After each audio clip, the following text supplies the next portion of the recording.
Raise your hand if when you were buying your Fenty Beauty products, you hoped that a little bit of Riri's Bad Gal essence and her self-confidence was in these bottles and like you just wanted it to wear off on you. Hey guys, it's Bailey. Welcome back to the channel and thanks so much for tuning in to what's going to be probably clear by the title, but this is going to be a Fenty Beauty full day wear test. I, like a lot of people here on YouTube, just couldn't resist. Literally could not help myself. It went live on Sephora, and for someone who was like, no, it's the same thing that happened with the Dose of Colors thing, where I'm like, I think I'll just wait and see like what the reviews are. And then all of a sudden it was live on Sephora and the packaging and the colors and the concepts just sucked me in, and I think I got one of everything. So we have a lot to try out. It's going to be a full face Fenty Beauty try on with check-ins throughout the day. Let's go ahead and get started. So first let's start with foundation. I got the primer. This is called the Soft Matte Pro Filter Instant Retouch Primer here, but I also picked up, I happened to pick up two shades. So I first ordered the shade 220. This is the Pro Filter Soft Matte Longwear Foundation. This is the shade that Sephora recommended to me because I ordered all of this online like right after it launched on Sephora.com. This is the shade it recommended to me, and then the day after I happened to be in a mall by a fully stocked Sephora, so I went in and did an actual shade match. It got very close. Sephora actually got very close based on the other foundations that I buy, but after doing a little checking, I found that 210 was actually a better match for me, and I think you'll be able to see just from looking at the swatches on my face that 210 not only is a little bit lighter, but it also has a slightly cooler to neutral undertone. As a lot of you may know if you've watched all of the reviews on YouTube at this point, there are 40 shades in this foundation line, so it's super comprehensive. So there are a lot of different options for a ton, like various different skin undertones and shades. Awesome. So I'm going to go in with the shade 210, obviously applying the primer first. I do want to say that this is not my first time using this foundation. It's actually my third at this point because I went in and picked it up in store before this arrived. I wanted to try it right away to understand how it performed under, you know, a couple different conditions. I've been on walks with this guy. And granted, it has cooled off quite a bit here in the Dallas area. I still wanted to see how it would weather, you know, body heat, sweat tests, things like that. I have also tried it with a different primer. The first time I tried it, I did half of my face with the Peter Thomas Roth Skin to Die For. This is also a mattifying primer, as the Rihanna one is supposed to be as well. Honestly, I didn't notice any difference in the performance on either side of my face, so I'm eager to see if there is a difference with the one that's actually meant to be paired with this foundation. So let's stop yammering and go ahead and apply. So going in with what is probably too much, I'm going to apply that to the left side of my face. It has a really soft, pleasant smell, and I'm so happy to report that it doesn't have that super slippery, silicone-y type feel. It feels like a lotion. It just sinks right into your skin. Now let's go in with the foundation. This is super buildable. Of the few times that I've used this already, I found that I like to work quickly and in small areas because it dries very quickly. It almost reminds me of the Marc Jacobs Remarkable foundation in that way. That for me is also super quick drying. It's a little bit thicker than the Marc Jacobs, but both the buildable coverage and the dry time reminds me a lot of that Marc Jacobs. But the Marc Jacobs, I will say, is a little more full coverage at first pass. It does not take a whole, it's like a more concentrated formula, so it just doesn't take a whole lot for that to really build up to completely full coverage on your skin. Whereas after one layer of the Fenty Beauty foundation, and I can still, you know, definitely see freckles, it evens out my skin tone and texture, but I can still see natural skin features like freckles, but that also means that some other discoloration is going to peek through as well. So as I'm applying it to the other side of my face, I feel like the primer helps bring out the natural glow in my skin. On the non-primed side, it's clinging a little bit more to dry patches, not really severely, it's just laying a little bit unevenly. And also on the primed side, there's just like a glow that peeks through, which I so didn't anticipate as a mattifying primer. Now I'm going to go in and build up a little bit more just to show you how full coverage this can get. So here is this side with another layer over top, and it reminded me that I did want to tell you guys in two of my recent videos, actually, I'm not sure in what order they'll be up around this. I just posted the Smashbox Silispunge type thing review in that one, and then an upcoming e.l.f. haul. I am wearing this foundation, but I totally forgot, after a couple layers, I totally forgot to apply concealer because I just, after looking at my face, it was like an afterthought. It didn't dawn on me because my dark circles and, you know, under eye discoloration was so well concealed with this. I can definitely see it, but it was one of those things where it wasn't so prominent to me that I actually just forgot to apply concealer, and I actually wore it in those videos. For what it's worth. And now I'm just building coverage on this final side. So because I've tried this before, a little bit of a spoiler alert, I really like the way it's worn. I've been impressed with how intact it stays, and I've also been impressed with how it still keeps a very natural second skin-esque type look, despite the fact that you can really layer it on for coverage. The only thing I do want to caution on is just in the way that it is clinging on to my skin, my unprimed skin. It is clinging a little bit to more textured areas, whether it's because I have peach fuzz or just a slight dryness. If you have a drier to very dry skin, you're going to want to make sure your skin is really well hydrated ahead of this and primed, if you find that typically helps with your foundation, just to create a really even base, because I am noticing a considerable difference from the primed side to the unprimed side. So we'll see how that affects the wear throughout the day too. Now on to conceal, contour, and highlight. I am going to use the matchsticks. I ended up getting a trio just because it was the easiest way for me to get kind of all three in one. You can buy these individually, both the contour and the is this called a highlight, or is this is just a matte skin stick? And then they also do have a separate line of shimmer skin sticks. So I guess I technically have two of these because I bought a separate one of those as well that we'll use for blush. But bottom line is there is a wide range across the board for all of these separate skin sticks, but I just wanted to buy three that I thought would work for my skin tone. Sephora again made a recommendation based on the other skin tone products that I buy, and they recommended medium. So I have not tried these to know whether or not they are the right match. So first I'm going to go in with the matte skin stick. This is in Bamboo, so I'm going to use this as concealer. I'm applying it directly, and from what I've heard and can now confirm is that these do have a drier texture, not necessarily a bad thing, but maybe something that I'll want to use my fingers to go in and blend with, just so the natural heat from my hands warms the product up and just makes it easier to pat and blend in. But I will go in on my other eye and use a brush just to see how it goes. So I have to say, I think that is a good match for my skin tone. It's a hair lighter, not quite as light as I typically go with my concealer, but honestly, it's probably a better match for what I need. And just so you can see side-by-side coverage to get a feel for how much additional coverage this provides. Okay, so now I'm gonna go in and apply this with, or blend that with a brush. So I do think your finger's gonna be the best way to blend these in. For me personally, just to build coverage, because as I was blending that out with a brush, I noticed that it kind of just got blended away.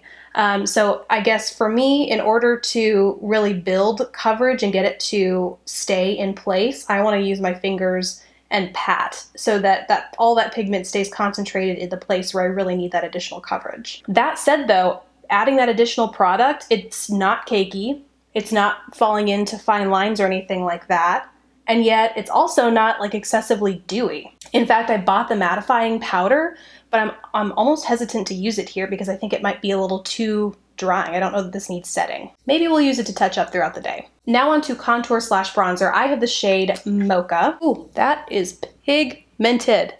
That does not get blended out into nothing, which I do not mind. So that I really like. It did not displace any of the foundation underneath, despite having, kind of a stiffer or a drier texture. I was a little concerned that it would displace some of the foundation underneath. Nope.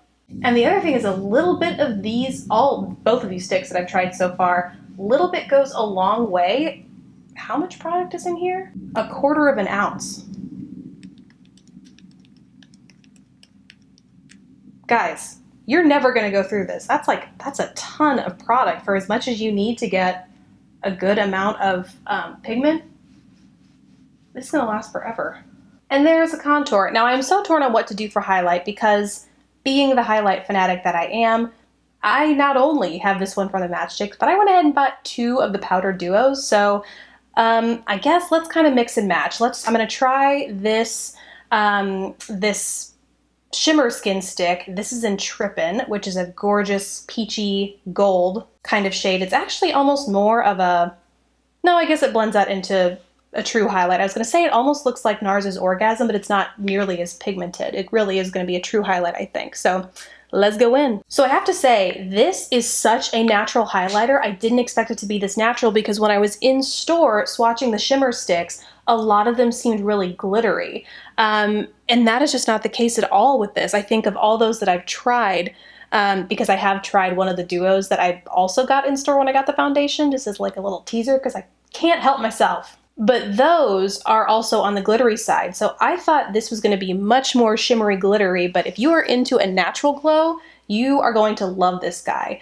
Now let's do blush before I go in to try a different highlight on the other side of my face. For blush, I am using another shimmer stick, but I just can't help myself when it comes to bright pops of blushy color. So this is another shimmer stick, but it's in the shade Ridic, and it is this amazing hot papaya. So this, even though it has a hint of gold glimmer in it, I am just going to apply that lightly to my cheeks. Because who says summer's over, right? I just can't believe how evenly these are blending into my base without moving it around at all. Like no matter what I use to apply or blend it out, whether it's a brush or my finger, yeah, it's not moving anything. I pretty much love. And it's super pigmented. I mean, I'm really having to like blend it out because this could easily build up to a nice big pop on my skin tone. Alrighty, so there's the blush applied. I really freaking love it. Now let's go into the powder highlighters. So I initially ordered Mean Money and Hustler Baby Duo. This is more of a peachy, like soft pink, peach, gold, classic sort of highlight combination. But then as I was ordering it online, I was really going between that and a much cooler, not much cooler, somewhat cooler highlight that when I was in store, again, kind of checking out my foundation shade, I realized I had to have, and this is the one that I've already used. It is the Lightning Dust and Fire Crystal. I was so tempted by Trophy Wife. I was in the store and swatching it, and my gut reaction was, oh, it's too glittery and it's just super pigmented gold on my skin tone. It wouldn't look natural.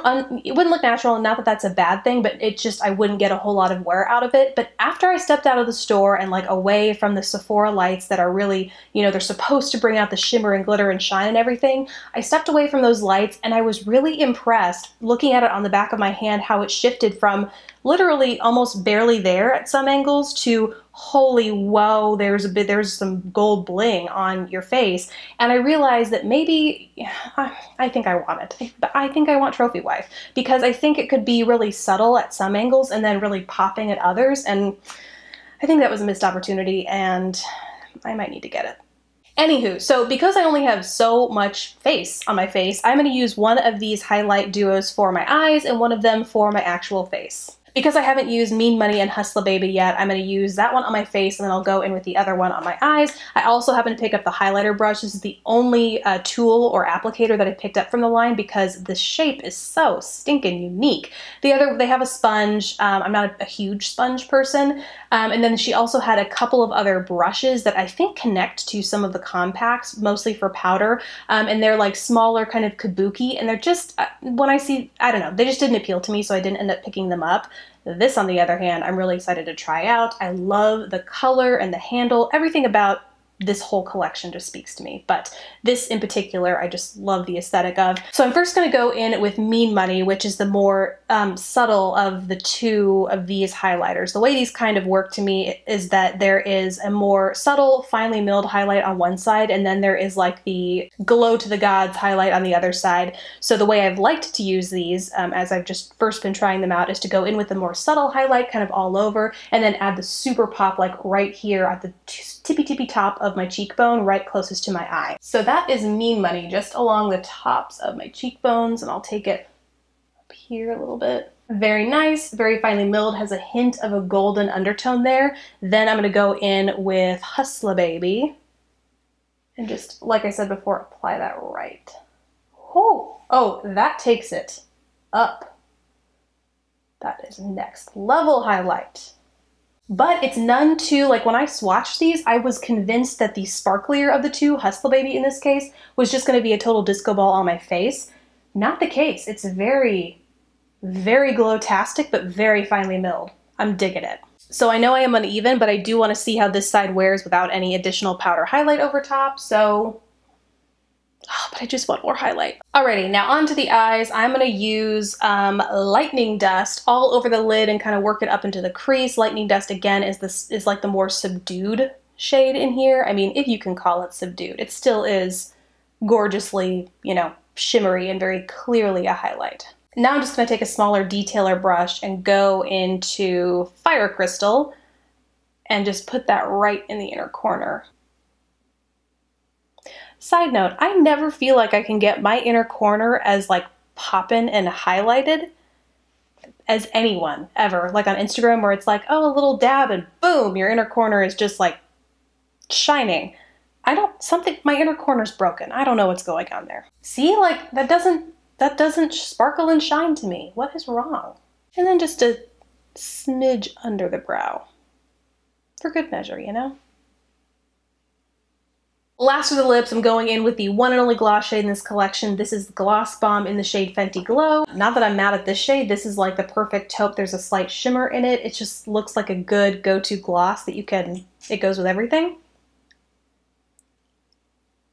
It has a slight fruity smell. What is that? I don't know what that is. It smells super familiar though. Yeah, I'm not mad at that shade. I really like that. The only thing I might want to do later with the lips, because as a gloss, this is likely going to wear off within, 1.5, 2.5 hours, depending on how I eat and drink in between. But I want to try the same stick that I used as my blush on my lips, because who doesn't love a hot, fiery orange lip? So we will see how this wears. I will check in later. Oh, the only thing I haven't tried again is the mattifying powder that I have here. She had blotting papers. I'm not a blotting paper person, so I went ahead with the powder, but I don't think the glow here is from highlighter. Like, I don't think I need this at this point, and it might just serve to make it a little powdery and cakey. So I'm gonna hold off on trying this until, maybe middle of the day or even end of the day, just to see what touching up with this looks like, because that's how I personally see myself using this most. I want to do a close-up so you can really see the skin texture and like the highlight, things like that, like the subtle glow side versus the wholly highlight side. All right, time to break. Let's check back in a couple hours. Alrighty guys, back here for an update. When I actually left you, it was a little after 9 a.m. It is now 1 p.m. My lip gloss is long gone. I've been sipping on coffee and water, and I just ate lunch, so I'm not surprised at all that it's gone, but it was super comfortable while I had it on. Still, I want to try something else from the line, so this is Ridic, the same shade that I used on my cheeks, which, by the way, are still looking good, but I'm just going to go ahead and try it on my lips. I don't think these are recommended for lips. These aren't supposed to be multi-sticks. I just want to see how it goes.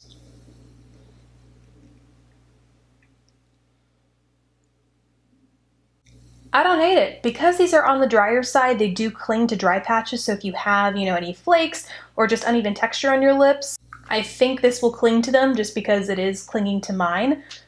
But I like the color, and I like the kind of complexity you get with that subtle gold shift, so I dig it. The only other change I want to mention in the makeup is that I see I have some mascara transfer over here in my under eye area. So earlier I said I was going to whip out my blotting paper, or my, what are these called? Yeah, blotting powder. So I am going to apply a little bit more concealer under there to touch up, and then apply the powder underneath to see how it continues to wear throughout the day. Beyond this though, I don't think my face has become excessively shiny. It's gotten a little bit more of a dew to it, like especially around my cheek area here where I haven't applied highlighter, but the foundation isn't breaking up. It still looks good in most places, which is pretty much what I expected given my previous wear experiences here. So a sponge comes with this blotting powder. Let me take the plastic off in here, and I'm actually going to use this to go in and apply. This is a universal blotting powder. It has a little bit, it looks white in the pan, so it looks like it might have a white cast, but it really blends out into like nothingness. So I think this is going to be really flattering in the under eye area.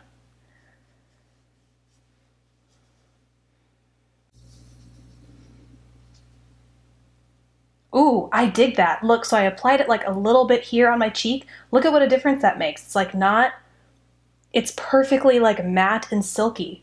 Ooh. And there is no transfer of product on this sponge. Yeah, that pretty much made my skin look like perfection. I'm down with that.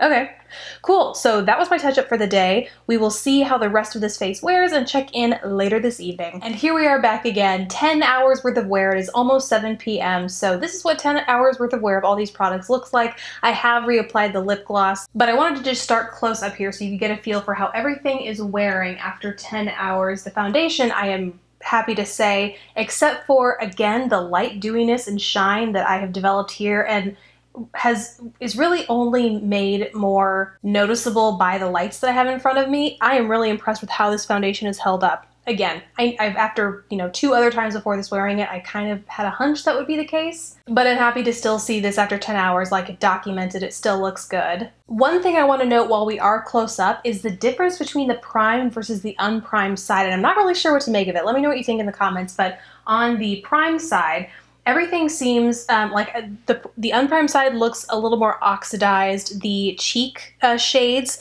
I think, are a little more severe. They might even be a little more patchy here. That could be due to the texture, like the foundation clinging to some of the texture on my skin, or it could be to how the sticks themselves cling on my skin, that I just find it's the wear is slightly more uneven on this side compared to the primed side, which I think has oxidized a little less. And I think that the cheek colors have stayed a little bit more well blended together. In general, I just think that primer made a noticeable difference in evening out the texture of my skin, so all the other products laid a little bit more smoothly over top, and yet I don't find that it has made my makeup budge or develop any excess shine or oil or break down, anything like that throughout the day. So now let's zoom it out for some final thoughts. So first, let's start with foundation and primer. I really like the primer. I recently, in my most recent favorites video, talked about the new Smashbox Hydro Primer? I can't remember what it's called, but I've used a ton of it because it has that same sort of property where it's so thin, it just blends seamlessly into the skin, sinks in, leaves your skin feeling hydrated, but doesn't leave that layer floating on top. That's exactly what the Fenty Beauty primer is for me as well, but it's just a hair thicker, and given, you know, the difference between the two sides, I much prefer the side where I use the Fenty Beauty primer. So I'm excited to try this with other foundations that I have. Now on to the foundation. This I also really like because even if you are looking at the unprimed side, I do think it went through the day pretty well intact, and the issues that are there isn't, I don't think, are anything that, you know, a little bit of additional moisturizer couldn't solve, even if I hadn't purchased the primer. The one caution I would say, not having dry to very dried skin myself, is that this might be, when first applied, a tad, you know, a little bit more matte than people with dry to very dry skin types might be used to or wanting. Again, I think something like your favorite primer or a moisturizer can help fix that, but definitely go check out reviews of people that you know and love with dry to very dry skin just to make sure, because I'm only speaking from a combo/oily skin perspective. But I definitely see myself using this a lot more to come. Moving on to the matchsticks. I love this packaging. It's just going to be so convenient to travel with, but packaging aside, the product itself I also really like. The shimmer stick in Trippin is nice. Like I said, it's going to be good if you are more of a subdued highlighter person. This is something that I would reach for on a no makeup day, or when I'm looking for very natural looking makeup. If you want the blinding highlight, stay tuned for my review with the duos. But also keep in mind that there are other highlighters or other shimmer sticks within the collection, and some that give a lot more radiance and shimmer and pop on the cheeks. The matte skin stick in Bamboo, I could kind of take or leave. And I say that because I'm holding it against, as a concealer specifically, against my Tarte Shape Tape, which is holy grail at this point. And it doesn't give quite that much coverage. It's not quite as creamy and easy to blend out. But that is specifically for use as a concealer if you're looking for a matte highlight to the tops of your cheekbones, you know, basically a matte highlight anywhere you would otherwise apply a shimmery highlight. This might be a better alternative because, like I said, for both this and the other, like none of the matte matchsticks displace any of my foundation underneath. So if you prefer a cream product to do your contour and highlight, these are good alternatives or good options because, like I said, they just didn't disturb anything underneath as I was applying it. So the same goes for Mocha. I mean, great for me as a contour, but if this happens to be a good match for you as a concealer or as a highlighter, again, if it all comes down to preference, I think preference and coverage, depending on what you're using it for. But in terms of how it behaves with other products, it's good. Oh, and then Ridic, which I didn't even consider talking about with Trippin because I got this one in the trio, because this is technically part of the Shimmer Sticks collection. I'm really pleased with how it behaved as a blush. So many times with cream or liquid blushes, it just like your skin or foundation or whatever it is soaks it right up so it disappears by the end of the day. And there is still a slight, subtle, blushy glow across my cheeks. And I really like this for that. Like I said, sucker for a good poppin', you know, poppy or papaya or whatever this is. I love it. On to the highlight duos. I love these. I mean, I'm a sucker for a highlight. I'll be very honest. Do you need them? Not all of them, probably not, but the shade range here is so So nice, and the textures of these is beautiful. The shimmers are so finely milled. You know, whether even if you're reaching, like the demo I think proved earlier, whether you're reaching for the more subdued shade over here or the, you know, seemingly glittery shade over here, it doesn't look like a disco ball on your face. Like, it just looks like an intense highlighter, and I'm assuming that is true for all of these shades. I mean, I like them enough that I will likely buy Trophy Wife, if I'm being honest. So if that gives you any sense of how I feel about these, there you go. Last two products, and I promise I'm done. This video that has gone on for forever will be done. The lip gloss. I like the lip gloss. I said that before. I think it's a good, I personally like the shade on me. It's comfortable. It's not the longest wearing thing, but I wouldn't expect that from a lip gloss. Overall, it's not the thing that I would recommend from this collection, but it's not a bad product. And then the Universal or Invisimatte Blotting Powder in Universal. This is one of the better blotting powders I have tried. If I'm being honest, it doesn't take a whole lot of this to mattify your face, and it really does, you know, it doesn't cast, like put a white cast on your skin. It just sets your makeup flawlessly, doesn't pick up the, which might have more to do with the sponge if I'm, you know, being really honest with myself, the fact that it didn't pick up any product, but just the way it applied product to the skin, completely mattified it, didn't disturb the product underneath, and didn't look cakey or heavy as I was touching up. I really like this, and I think that if you have oily to combo skin like I do, and you see this excessive shine, that if you are to carry on, you know, 12, 14, whatever hours into, you know, going out at night, you want to turn this look from day to night, this I could see as being an asset just to make sure that your makeup looks, kind of keeps its integrity throughout the night. All right, we are finally done. Those are my thoughts on Fenty Beauty. I really hope you guys enjoyed this full day wear test. It's been a really long time since I've done one of these, but I enjoy them. They're just a little bit more involved to film, so let me know what you think of them in the comments below, as well as all of your thoughts on any of the products I talked about here today. Do you have them? Do you love them? Are you thinking about picking them up? Let me know down below. Thank you guys so much for tuning in. Please don't forget to subscribe if you haven't already, and I will catch you in the next video. Bye guys!